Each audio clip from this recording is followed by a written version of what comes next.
Dobar večer na literarnem sajtu z Mileno Motekljivo. Dobar večer. Lepo, da ste prišli v tem vremenu, v teh razmerah, bolj PCD kot karkoli drugega.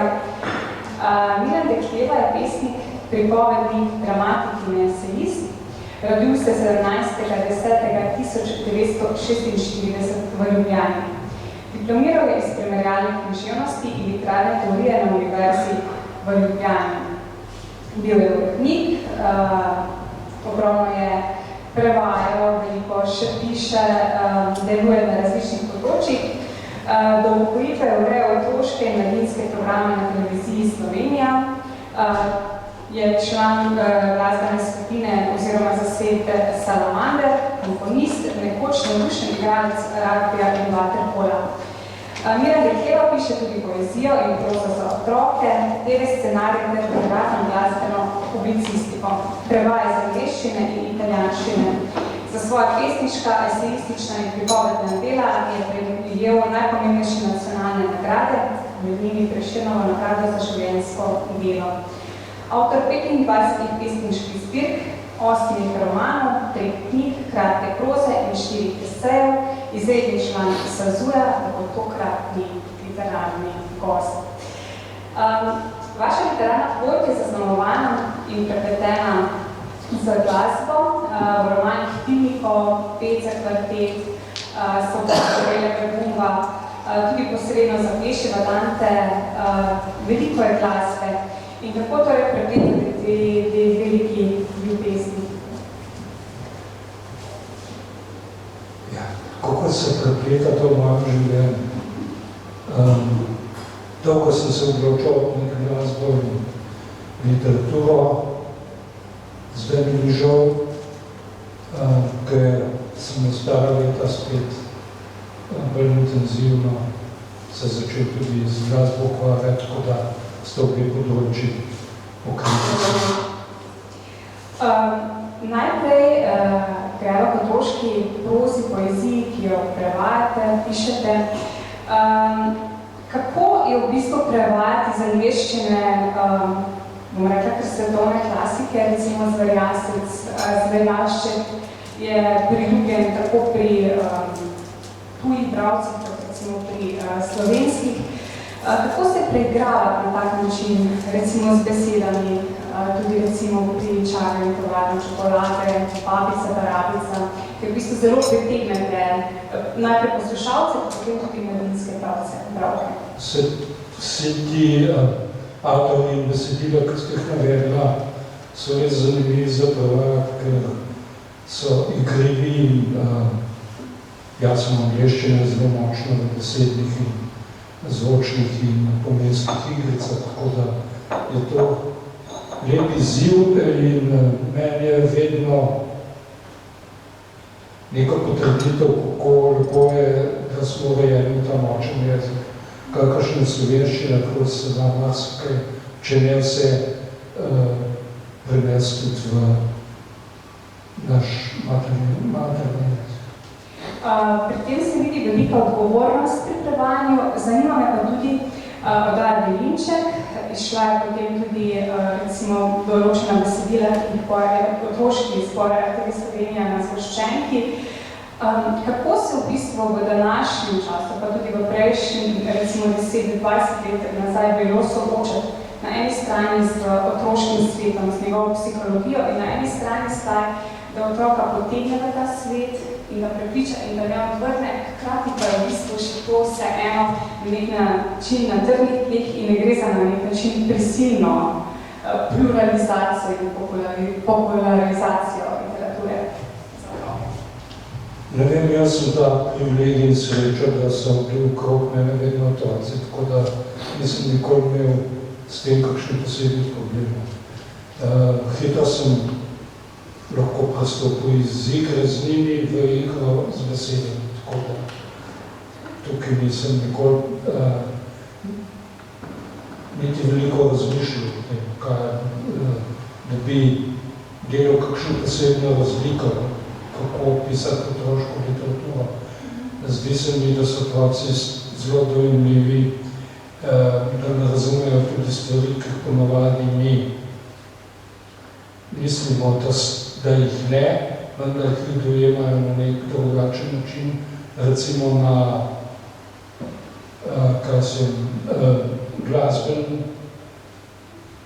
glasben način, kot melodijo, kot nek prvinski ritem in tako naprej.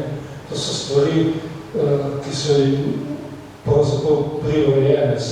Vsi vemo, da se začnemo zbliževati z literaturo preko pesmi, ne preko drugih žanrov. V deli za odrasle pa imajo tudi pomembno mesto še vedno otroci. Motiv otroka se mi zdi, da so vse skozi pojavljali, zdaj kot uresničena želja ali zgolj kot neizpolnjena želja ali recimo tudi materinstvo, ki mogoče ni tako uresničeno, ker pač je mama bila odsotna recimo v svobodi belega gumba. Kakšen potem motiv, tudi mogoče simbol že prerašča, pa ima otrok v tem romanu za odrasle? Ja, večkrat sem že rekel, da se mi otroci zdijo, vsak otrok, ki je rojen na ta svet, se mi zdi, da je luč tega sveta. Nova lučka, ki je prižgana na tem svetu in možnost, da ga čisto vsak ima možnost, da ga predrugači. In to nalepše v to, da bi postal bolj nežen, bolj več. Tako da tukaj tudi nekakšne posebne čarovnije, to se mi zdi, ne razumem poze kakšnih avtorjev, ki pravijo, otroci, to so ena groza, ki ni resno, otroci so lepši del sveta, tukaj nekaj. Potem se stvari zapecajo v nas, ko prestopimo tisto, ko odpremo tisto vrata odraslosti in se nekaj začnemo zapletati v kolesje tega sveta, v to pragmatično použitkarsko plat sveta. Prav v tej užitkarski plati in recimo tudi na nek način hiperprodukciji, pokvarjenosti, nenehno v bistvu premišljujete v vaših esejih, v vaših romanih, pa bi mogoče začela prav z romanom Pimiko, kjer se v bistvu ukvarjate z Matjažem Godcem oziroma recimo z Tomažem Pengovem, kjer v bistvu vi govorite prav o tem, kako se lahko nek čisti umetnik ne želi prodati množicam, hkrati pa je v bistvu tu nek nov svet japijev, nov svet menedžerjev, nekega imate v svobodi belega gumba tega Jana.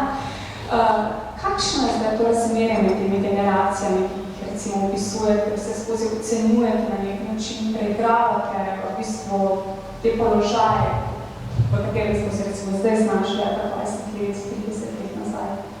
Ja, tako se mi zdi, da je v poznih 60-ih, 70-ih letih je pošlo do tega preloma, se mi zdi, ki je že kasneje napovedoval potem ne preveč zmagovito pot v liberalni kapitalizem.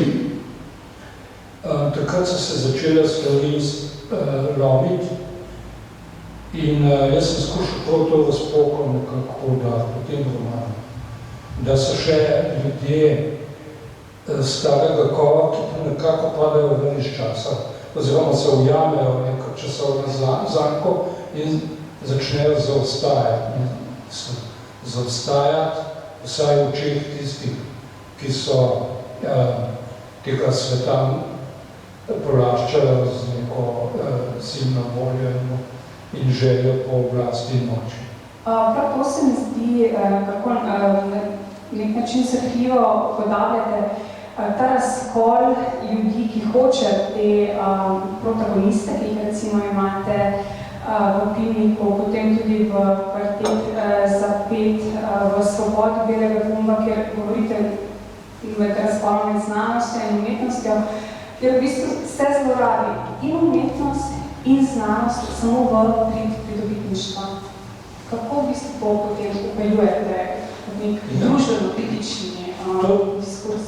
Tudi ta tragedien problem po mojem sveta, da tako umetnost kot znanost v zasnutku, če temu rečem pri znanosti, v čisti teoriji, v zamisli, je strašno pozitivno, jasno. Ampak potem, ko do teh novosti pride, skočijo cela jata vrhovinarjev na nje in jih skuša tukaj pa govorimo že o aplikaciji znanosti in na nek način lahko rečemo tudi, da gre za aplikacijo umetnosti.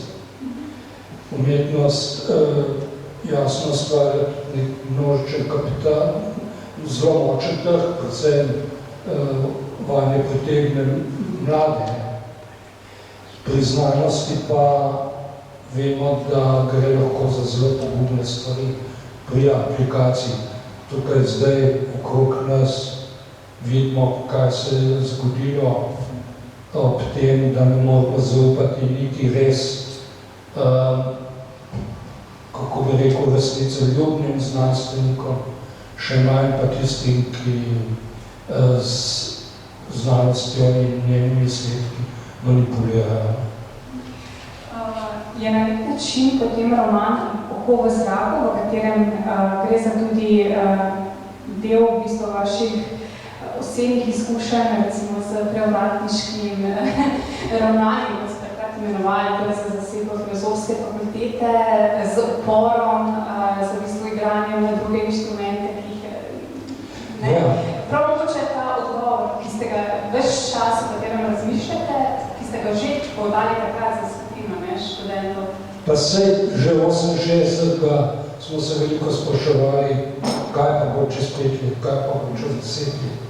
Kako vedeli smo, da ta spontanost tega vrenja nam more trajati dolgo. In zdaj dilema je bila ta, ali pot skozi institucije, ali pa to, kar je opisano v Pivniku, končamo nekje na robu, družbenem robu, ali pa celo na postaji Plzeňske železnice kot nek odpadni material.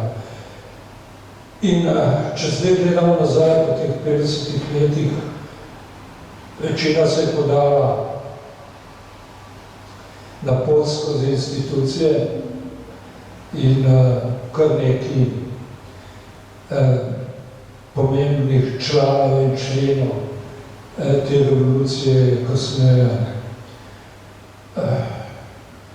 stavila kar naenkrat na nasprotnem bregu reke in se brez nostalgije oziralo v prihodnost, ki jo bodo oni kovali, ne pa v preteklost, ki je živela samo še od nekih spominov.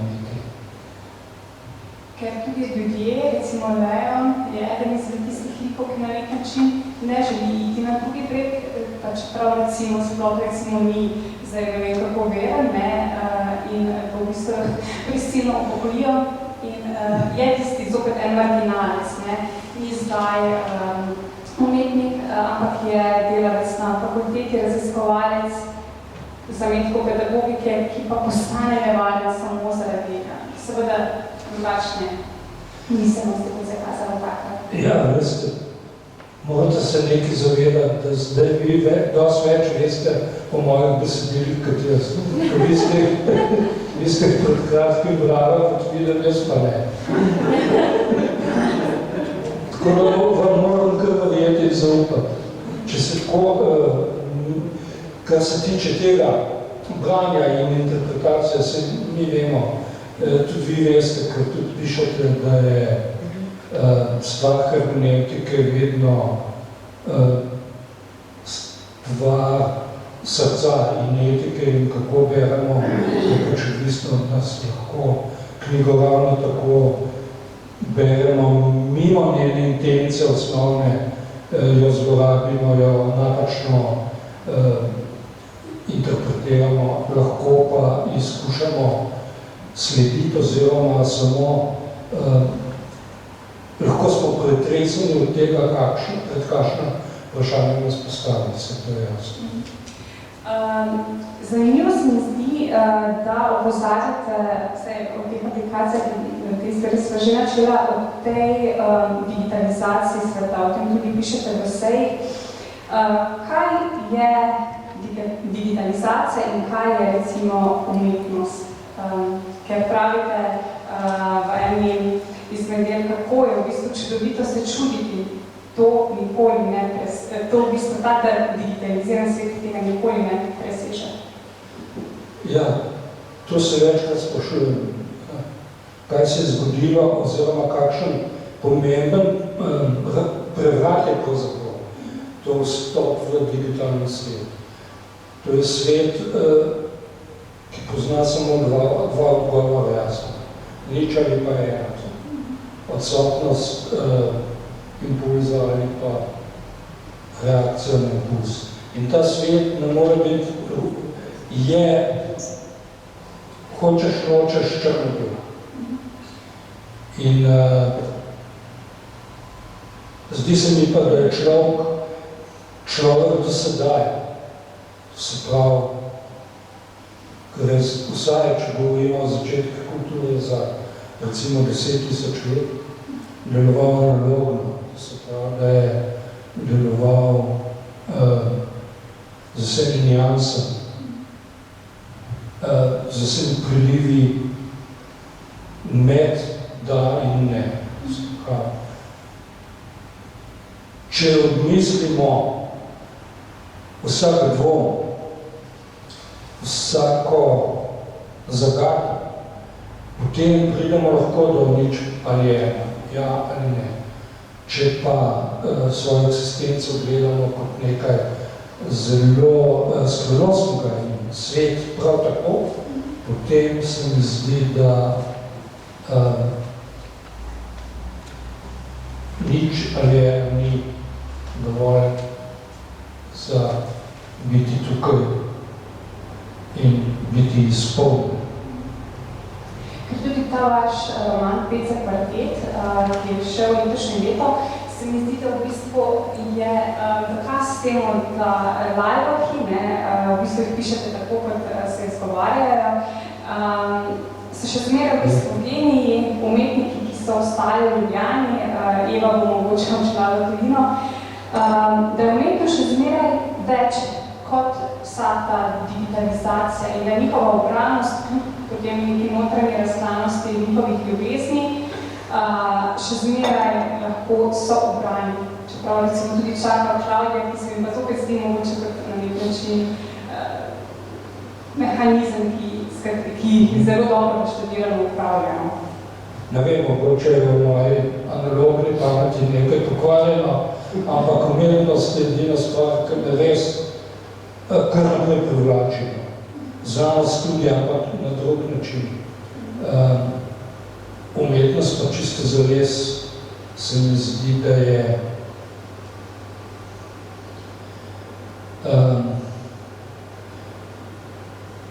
vsaka pesem in vsak roman in vsaka slika je neko konfrontacija posameznika s celoto oziroma s tem, da ga pelje k vprašanju, kaj ta celota je, kako se pogovori oziroma kako sploh iz tega svojega središča, in vsak človek je vendarle središče, jasno, da popolnoma nepomembno središče, ampak kako stopiti, kako zamegliti to, kako zamegliti to optiko subjekta, da bi pravzaprav prišel do stvari, da bi stvari res začele utripati, se obarvale z barvami, zazvenele in tako naprej. Ta senzibilnost, recimo Zala in Eva, se mi zdi, da sta krasna lika. Kako ste v bistvu združili? Zala je ostra opazovalka, ampak nenehno nad gladino, pač spopadi se z tesnobo. Kako torej zajeti 4 popolnoma različne like, ki se na eni strani homoerotičnih odnosih, Eva celo bega potem tudi s Klaudijem, s njihovim menedžerjem. Kako ste v bistvu zajeli sami tiste potem njihovo simfonijo, ki jo v bistvu zaigrajo? Ja, šlo mi je prav zato in upam, da je to uspel, za ta črni humor, s katerim skušam pokazati, kako so svet kar naprej zapira. Postaja višnica, postaja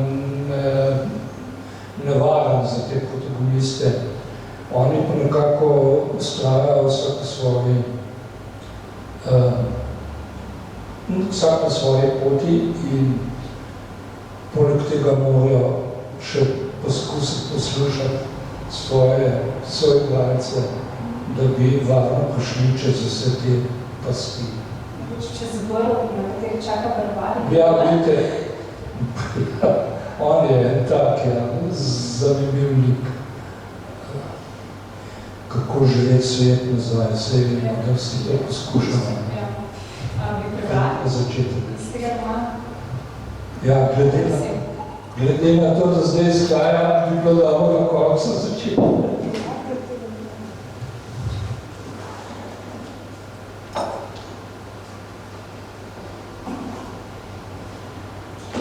No, to je zaključek romana. Klaudijo misli otavajo k Evi, zdaj se predstavlja, da se v zaključku koncerta z odra filharmonije v izvadni obliki klanja navdušenemu občinstvu. Želi si, da bi sedel v prvi vrsti in užival v razkošju nastopa, v katerem ni nobenega, niti najmanjšega spodrsljaja.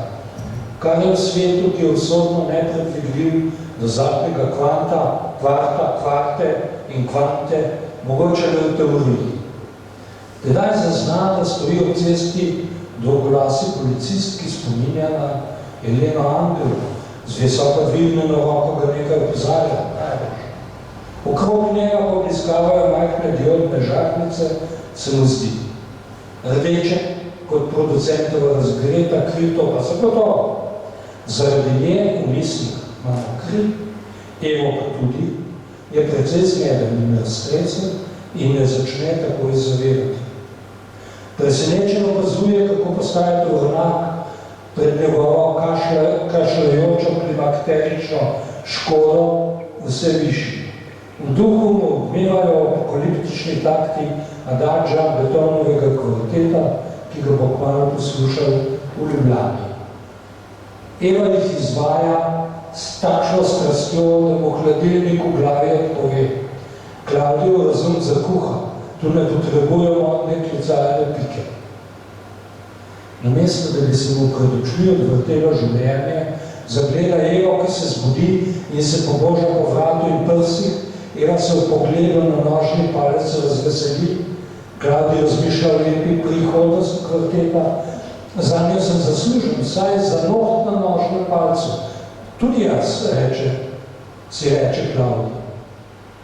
Vse skupaj ni bila brezvezna Eva. Vidi, da jo je nekaj izterilo, da bo eno lepotica, škola, da nisem zver, svetlova, glasba, v predvajalniku skrb za violino ali kaj, sliši telefon in pogovor Zara. Vidi, Evo malo potušen, moram pohiteti k njej, danes bom spal z njo, tudi če bi moral umreti, gleda Evo, ki hodi čez brv. To, da sta Zaro ljubimki, je trapast izmislek mojih živcev, najbrž jih najeda kakšen parazit. Tudi prizor prikličejo v mislih, nikoli nisem bil v tem lokalu. Kje sploh je?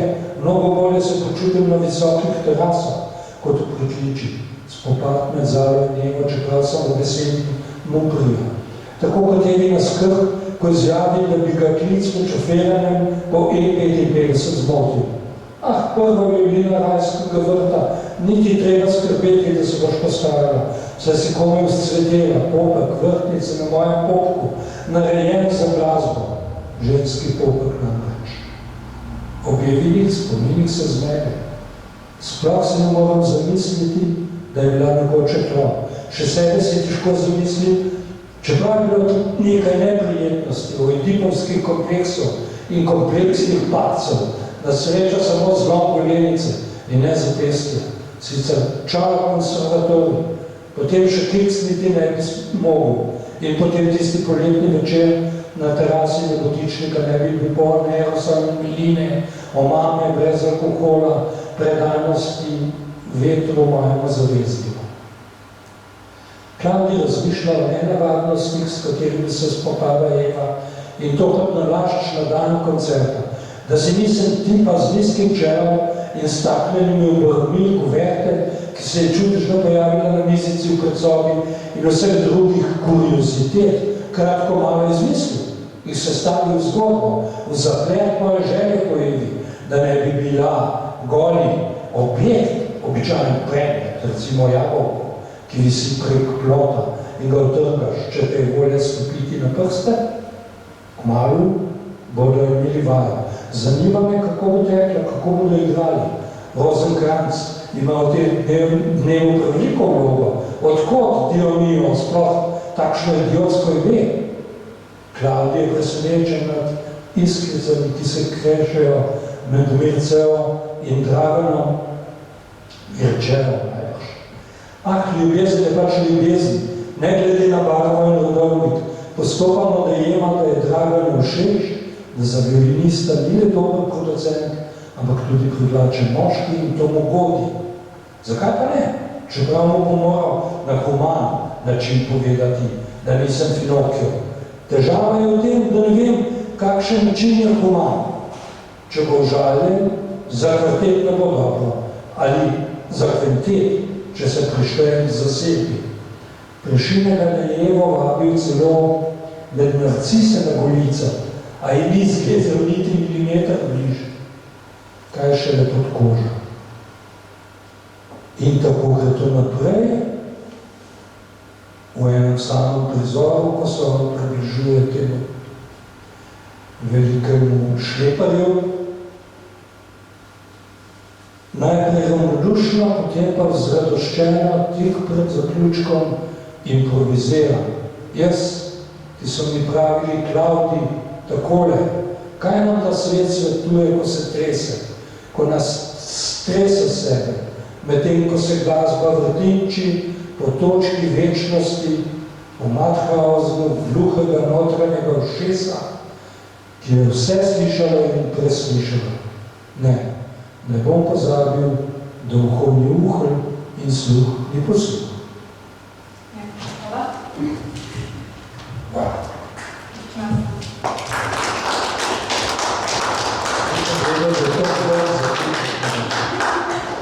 Ja, najlepša hvala. Kako ste potem med tem letu, preden še se začnejo ukvarjati za tem dipihom, išle so tudi nevidnosti, kdaj so se te stvari nastajale, ker se mi zdi, da je ta pet za kvartet, se mi zdi, da tudi na nek način že malo dišal po časih, katerih so se znašli, ali času, ne? Ja, vse so nastajale vse v zadnjih 2 letih, samo tako nekako je padlo na kup, da so šle zdaj hkrati te zgodbe, pa roman in ta zadnja zbirka nevidnosti, ki sem jo pisal v času prvega vala Emone. In mogoče zaslutno tudi v nekaterih pesmih jasno to čisto nova zagatna situacija, v kateri se je znašel. Ampak ni pa šlo je pa pravzaprav za reševanje iz te zagate, za to, da pesem še vedno poje, za temnjenosti naših, kaj se že to azilov oziroma tem, ja. Dipti in vsi so čarni z mesečino okrog pesmi in potem Zora in Čeriček. Gre za v bistvu likovni in poetični del. Kako ste torej z Jožefom Mukovičem ustvarjali ti dve zbirki? Je nastala pesem, potem, ali je to bilo na koncu vseh pesmi za nastale slike? Zgodba tega diptiha je res zanimljiva. Začel se je pravzaprav z Zorom Čeričkom, za katero me je pravzaprav izval en drug komponist, Pavel Mihelčič. On si je želel en komorno opero, libreto za komorno opero in za 2 glasova. In jaz sem kar naenkrat takrat postal obseden s tem starogrškim mitom o Zari in o Eos in Titonu. Kot vedno pri Grkih se stvari bijajo na fronti minljivosti in večnosti.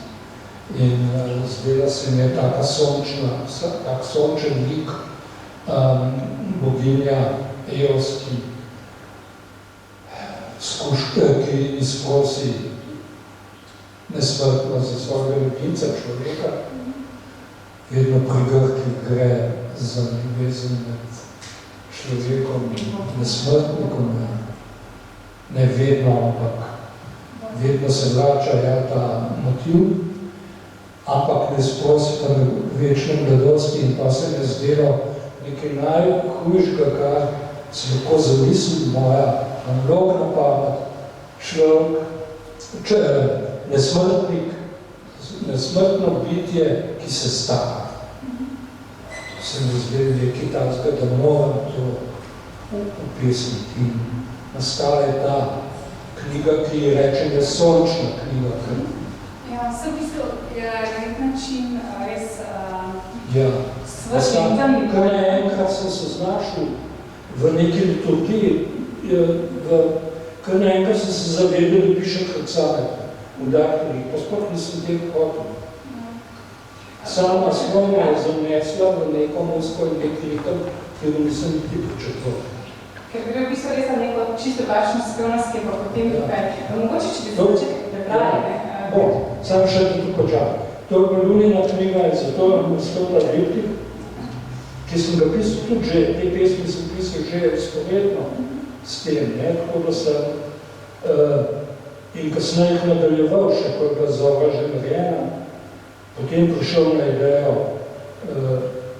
da bi to znal pa res naslikati Jožef in Jožef, ko strahom sem ga vprašal, mislil sem, da bo to pa ilustracij, ko pa sem prišel po dnevu še v svet korone, se spomnim, da je razgrnil svoj divan kabino, velizga tanskega prostora in postavil, začel nalagati te svoje slike.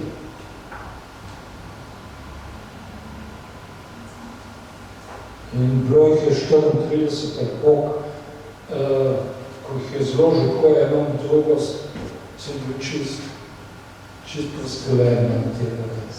Neverjetno. Rekla si ti, da zdaj to je problematično brati, ker je najbolj fino cel tekst prebrati, če preberemo Blomer. No, samo mogoče tale začetek, prolog. Eos, kje pa svetlobe sem? Za me svetlobe predhajam čitka žarko, rojena, da drhtim in plešem kako planem, rojena, da drhtim in mislim kako planem, rojena, da drhtim in pojem kako planem, pojem in pojemam in se vračam spet in spet, kot odrešilna ta ležeča res, ker v temi sploh ne spim, ampak počivam in med počitkom že izdelam čevlje za napot ponavljam. Ni lahko ločiti teme in snovi odvalovanja, tudi če si ves prežarčen od strasti. Prinašam dan, mudi se vam ljubimke in ljubimci, pohitite, ni lahko ločiti žene in moža od prepotene rjuhe, tudi če si lepa in nabrekla mlada znoha. Tako prihaja vsako jutro nad nas. Ja.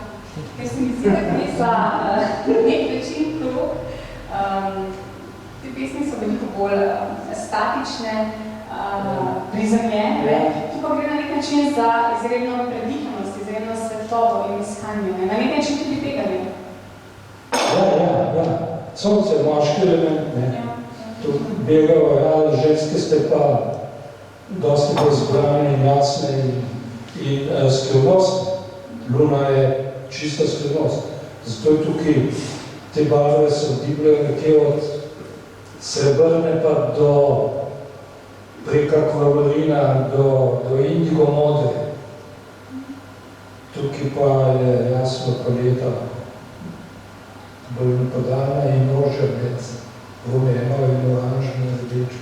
Ker kaj pa je recimo tukaj? Recimo že v eni zbirki, torej jezikovna razsodija in improvizacija na neznano temo pravite, boj s kibernetičnim umom ni spopadne za mesec, ampak borba za lastni prag. Kdo bo še strmel nad njegovo zlizanostjo, kdo bo udomačen težnosti, kdo bo ustvaril bližino. In potem naprej, v isti pesmi, v pulziranju vsega se na vides ni spremenilo nič. Človek se je izstravil, konec citata. Potem pa tudi v pesmi govorite recimo o razmeru med pesminem in potem o Lonely Planet in o Budu. Če bi se ti pesmi dalo primerjati, pa sta nastali ta zbirka šla leta 1996, če se ne motim, pa skoraj 25 let razlike. Ja, vse najboljše pesme je neko večno vračanje istega, če smo jim reč, neka viba oziroma neka spirala.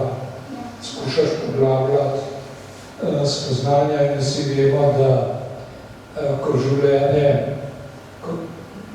ko smo starejši in starci, postanemo modri, ampak ne zato, ker bi bili bliže resnici življenja in bivanja nasploh, ampak zato, ker se nam ta bolj zavedli.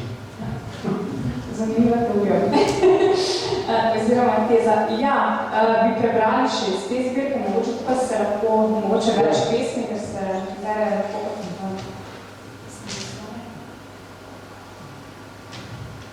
Ne vem, bom kar naključno.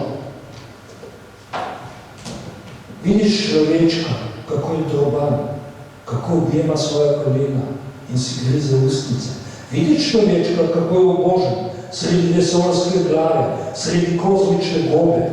Vrti se v praznem laježu zvest, vedno na samotnem robu gigantske mišice, ki se stiska v grozi, širi v ljubezni. Plavajo vlak, da bo za tamo lahko namarano vršilno nebo, primerno za človečkov ženo.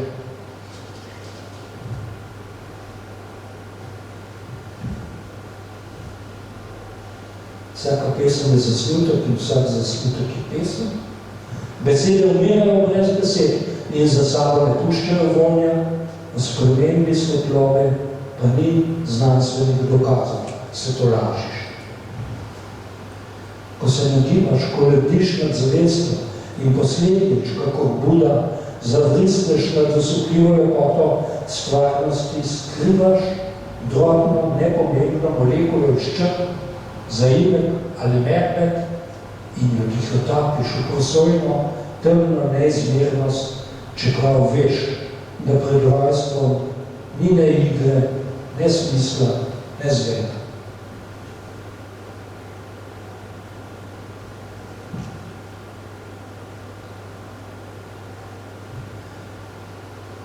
Katera beseda je beseda? To se me smeje s tresočim trebuhom. Katera beseda zareže, da vsilijo in odpadejo si celo zlobnim poustvarjalcem grozot? Modrost jeseni je rumena, srečna devica občudujejo poležano travo, če svet blago pada tančica obdobja, ki jo na nebu tkejo prebežniki ne neutrino, nič je brez teže. Je to kot strela vesela, kot skalpel ostra, mobilizacija besed. In tako se nam zgodi, očrtaš krog in vidiš, da je brez središča. Najlepša hvala. Tako zelo matematično, sistematično ste zaključili z branjem. Mogoče, preden bi samo na kratko mogoče spregovorila o nevidnostih, ki šele zdaj na nek način pronicajo v knjižnice in v obravnave. Esej zgodbe so zelo živi, ker so v bistvu najprej v njih tudi proteste, odhode, tudi v bistvu na nek način zapiranje pred svetom. Kakšna situacija, ki se že v bistvu vleče, pa ne more biti konec, se lahko potem zareže v odnose, v človekovo mišljenje? To smo pa vse, to je pa največja žalost, in vsi smo priča tega, da smo videli, kako smo kot ljudje pokleknili od tiste najpomembnejši dimenziji, srčni dimenziji, občutku do drugega, da so prav sočutili, tega pa ni več, vse je prodano in tukaj se ne moramo več slepiti, smo zdaj res osamljeni prebivalci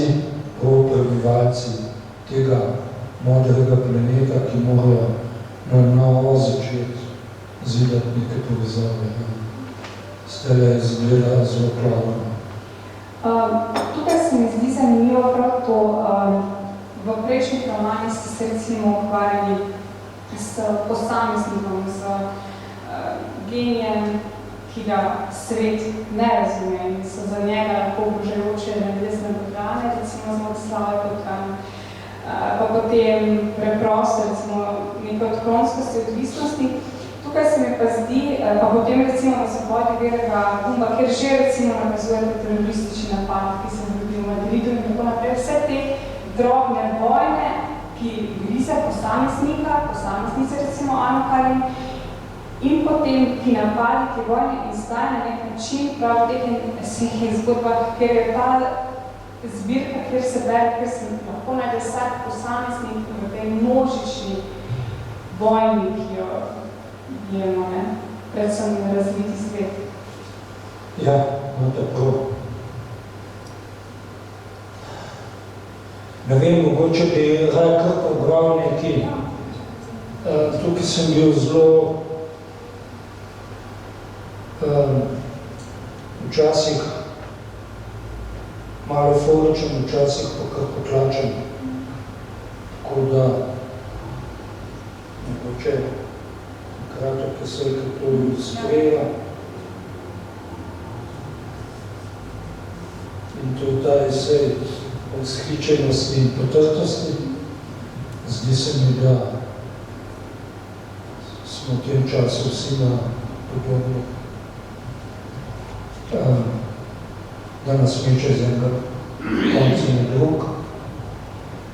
Vzhičenost in potrtost se nasprotujeta, vendar ne izključujeta.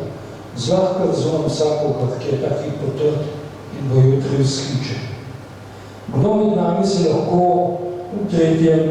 desetletju novega tisočletja ogne bipolarne motnje eksistence. Ta motna, ki psihologi rečejo razklanost duše oziroma schizofrenija, vendar ni nič drugega kot izkušnja zgodovinskega nihilizma in izkušnja čudeža biti, zanosnega občutka, da je življenje več kot golo prebivanje, nesmiselno nas prestajanje časa v čakalnici smrti.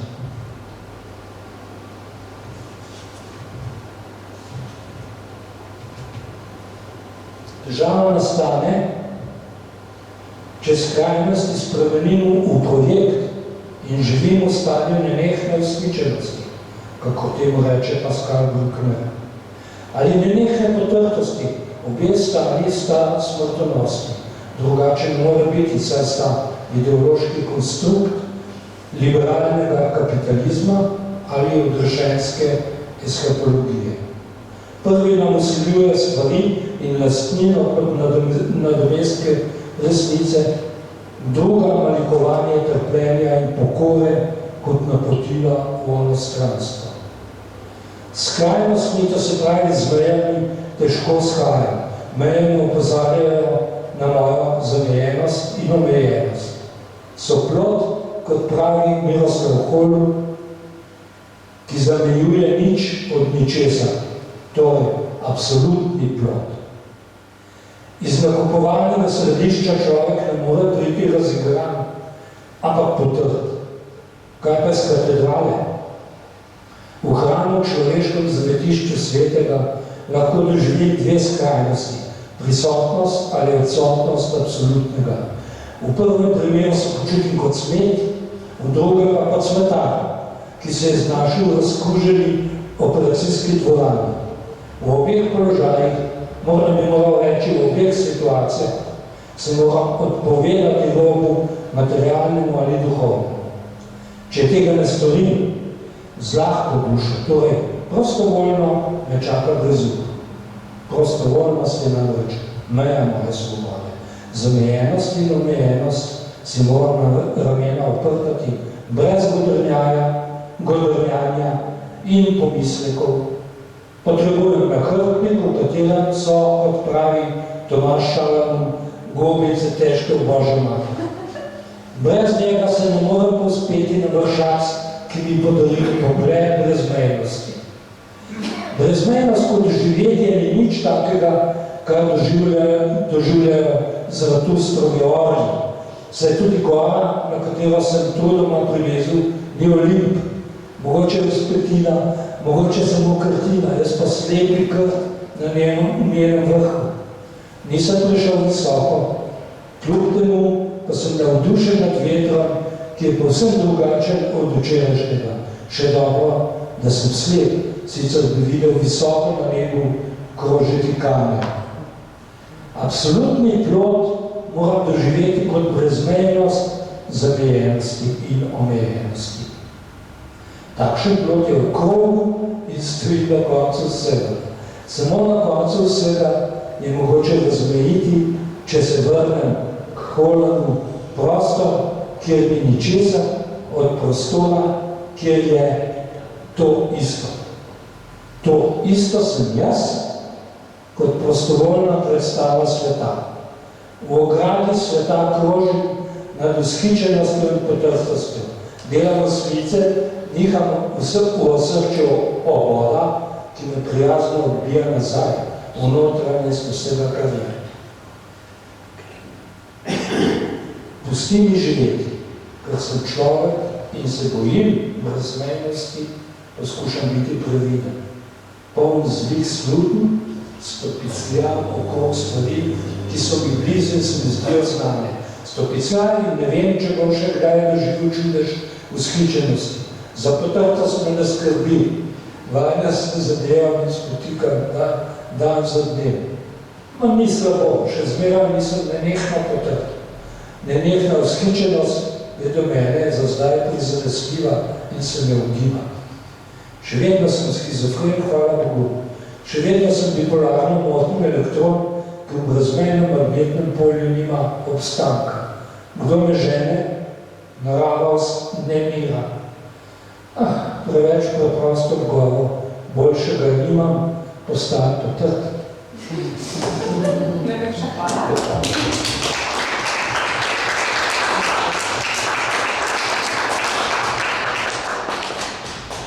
Kje sredstvo je izredno lepo začeti in vedno stopnjevano izpeljanje do cinizma, humorja, ne? Ja, upam. Kaj nam pa ostane še drugega kot? Smeh, ne? Res je. Ne bo še tako gremo. Samo na smeh je bolj gledalnik, ne? Če znam ene izmed pesmi šlagerjev. Kaj pa nevidnosti? Ja, tudi nevidnosti so včasih kar zabavne, se mi zdi.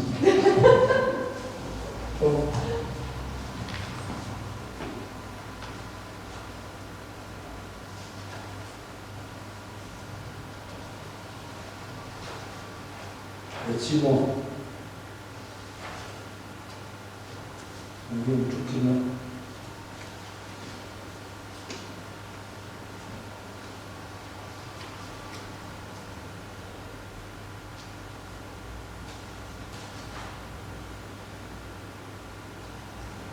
bom kar to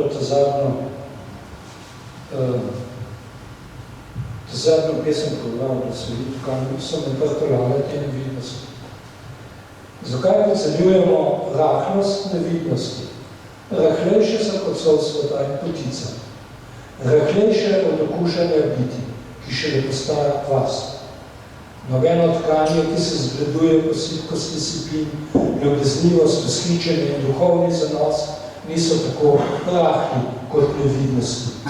Še super prevodnost je v primerjavi z nevidnostmi banalnih hudičev krepelj.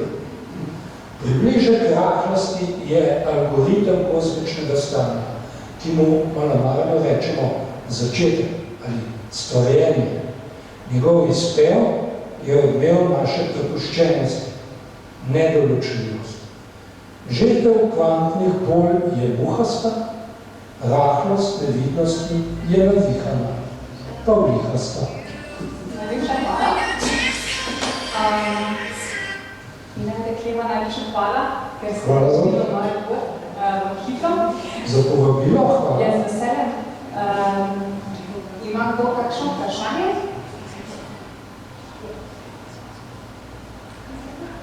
Ja. Ja, lahko hvala, da ste prej govorili o izvorni čistost, kaj umetnosti in znanosti, pa potem o aplikativnih prirabah. Zdaj se jaz tudi bolj nalogna, da bi taka kombinacija umetnosti in znanosti, mislim, recimo na kibernetično umetnost, ampak ne zanese svoje akademijo znanosti in umetnosti, ali pa nasploh na akademije. Sem bila zelo vesela, ker se tudi prvi podpisan v pismu akademikov, oziroma dela akademikov pred kratkim, ki sem da pač pozoril na to, kar bi morali vsi znanstveniki in umetniki pomagati početi. Čemu pa služi danes Akademija znanosti in umetnosti, temu, kar bi po tvojem naravno? Čemu bi po tvojem naravno?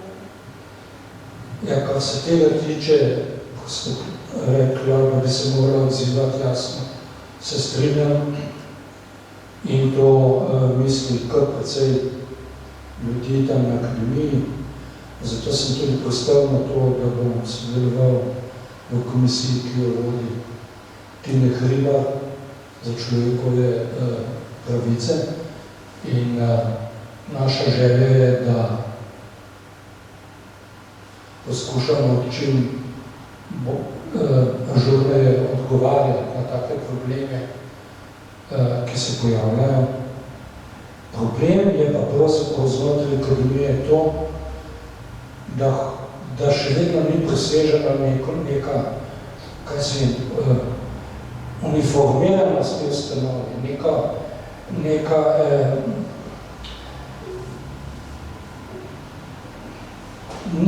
ni dosežena lahkota različnih mnenj.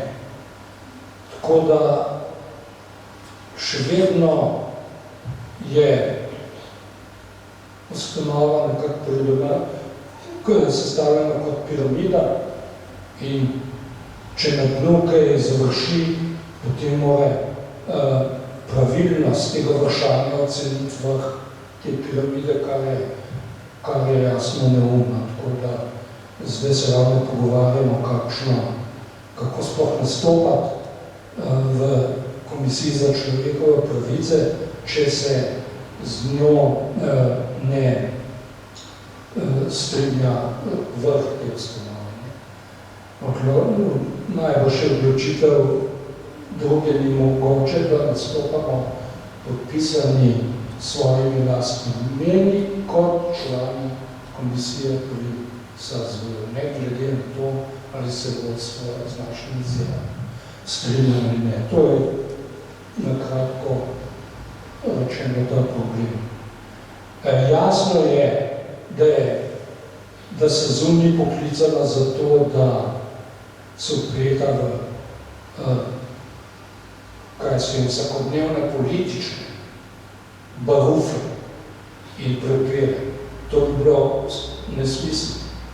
Vendar pa se mora vpletati v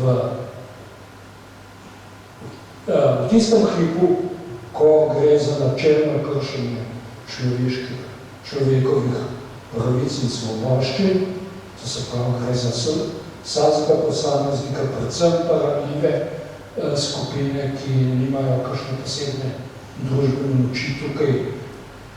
Tukaj je pa človek presenečen, recimo, da ne odreagira več ljudi na problem, da kaznuje ljudi za mišljenjske delikte.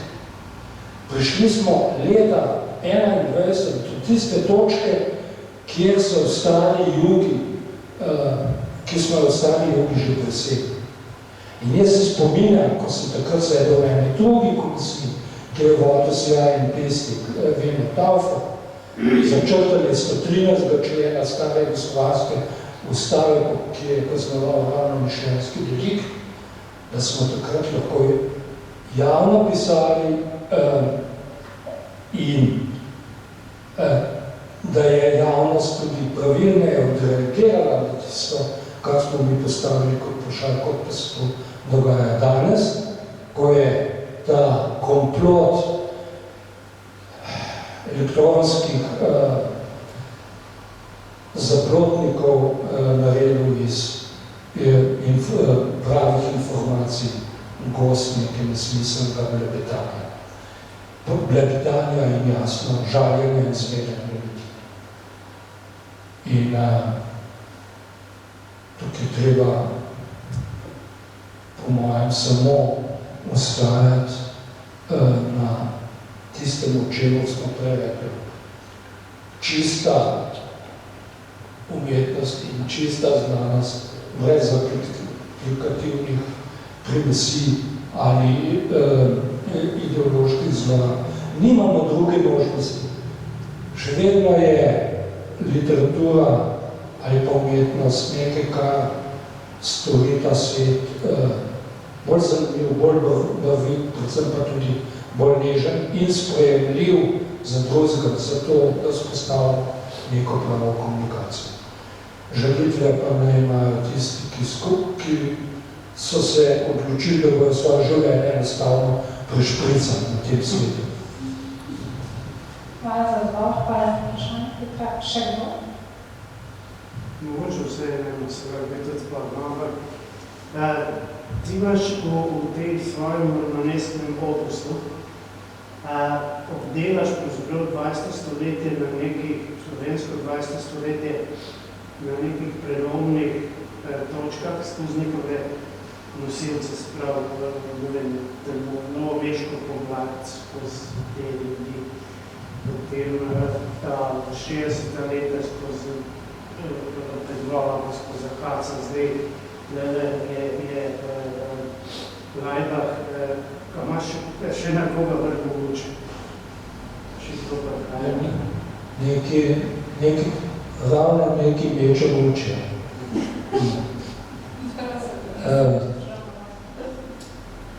Ja, rad bi skozi en lik